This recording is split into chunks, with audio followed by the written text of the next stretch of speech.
আজ আপনাদের সাথে কাঁচা আমের কুচি আচারের রেসিপি শেয়ার করব। আর এই আচারটা মুড়ি মাখা, খিচুড়ি অথবা সাদা ভাতের সাথেও খেতে ভীষণ ভালো লাগে। তো আশা করি আজকের এই রেসিপিটি আপনাদের কাছে ভালো লাগবে। ভালো লাগলে প্লিজ একটি লাইক দিয়ে ভিডিওটি শেয়ার করে দিবেন। আর খুব বেশি ভালো লেগে থাকলে আমার পেজটি ফলো করে আমার পাশে থেকে যাবেন। 4টা বড় সাইজের কাঁচা আম নিয়েছি আর আমগুলো পিল করে খুব ভালো করে ধুয়ে পরিষ্কার করে নিয়েছি। এখন একটা টিস্যু দিয়ে আমগুলো খুব ভালো করে মুছে নিচ্ছি যাতে এর গায়ের যে এক্সট্রা পানিটা আছে এই পানিটা শুষে নেয়। একটা গ্রেটার দিয়ে আমগুলো এখন কুচি করে নিব। গ্রেটারের যে বড় ছিদ্রর পাশটা আছে এটা দিয়ে আমি কুচি করে নিচ্ছি। তবে আপনারা চাইলে বটি অথবা ছুরি দিয়েও কিন্তু আমটা কুচি কুচি করে নিতে পারেন। তবে গ্রেটারের যে ছোট অংশটা আছে ওটা দিয়ে গ্রেট করবেন না, তাহলে দেখা যাবে আমগুলো একেবারে ভর্তা ভর্তা হয়ে যাবে। তো এই তো আমগুলো আমি এভাবে কুচি করে নিয়েছি। এখন এখানে 1 চা চামচ দিয়ে দিয়েছি লবণ। লবণ দেওয়ার পরে আলতো হাতে আমগুলো খুব ভালো করে লবণের সাথে মেখে নিতে হবে। কিছুক্ষণ মেখে নেওয়ার পরে দেখবেন আমগুলো থেকে পানি ছাড়তে শুরু করবে। এই অবস্থাতে আমগুলো খুব ভালো করে নিগড়ে পানিটা ফেলে দিতে হবে। আপনারা আপনাদের সুবিধা মতো যে কোনোভাবে আমটা খুব ভালো করে নিগড়ে পানিটা ফেলে দিবেন। এখন এই কুচি আমগুলো একটা বাটিতে নিয়ে নিচ্ছি।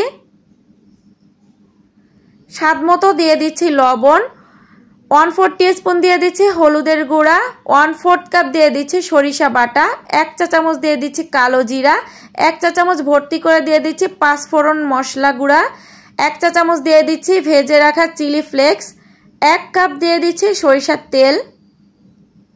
এখন একটা স্প্যাচুলা দিয়ে সবকিছু খুব ভালো করে নেড়েচেড়ে মিশিয়ে নিতে হবে। আমটা হাত দিয়ে নিগড়ানোর পরে কোনোভাবে আর কিন্তু এর ভিতরে হাত লাগানো যাবে না। বাকি সম্পূর্ণ কাজ আপনাকে চামচ দিয়ে করতে হবে। আর যদি হাত দিয়ে করতে চান সেক্ষেত্রে হাতে হ্যান্ড গ্লাভস পরে নেবেন।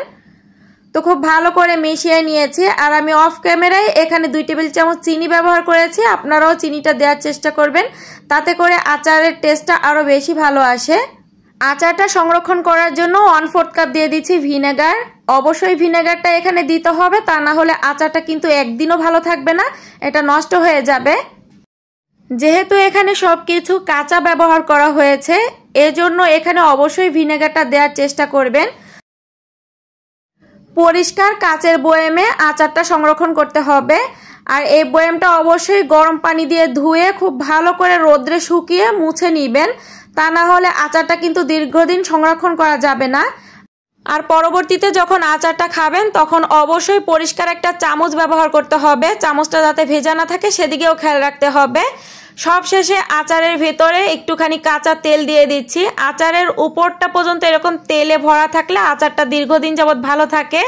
রেসিপিটি ভালো লেগে থাকলে প্লিজ একটি লাইক দিয়ে ভিডিওটি শেয়ার করে দিবেন। আর খুব বেশি ভালো লেগে থাকলে আমার পেজটি ফলো করে আমার পাশে থেকে যাবেন।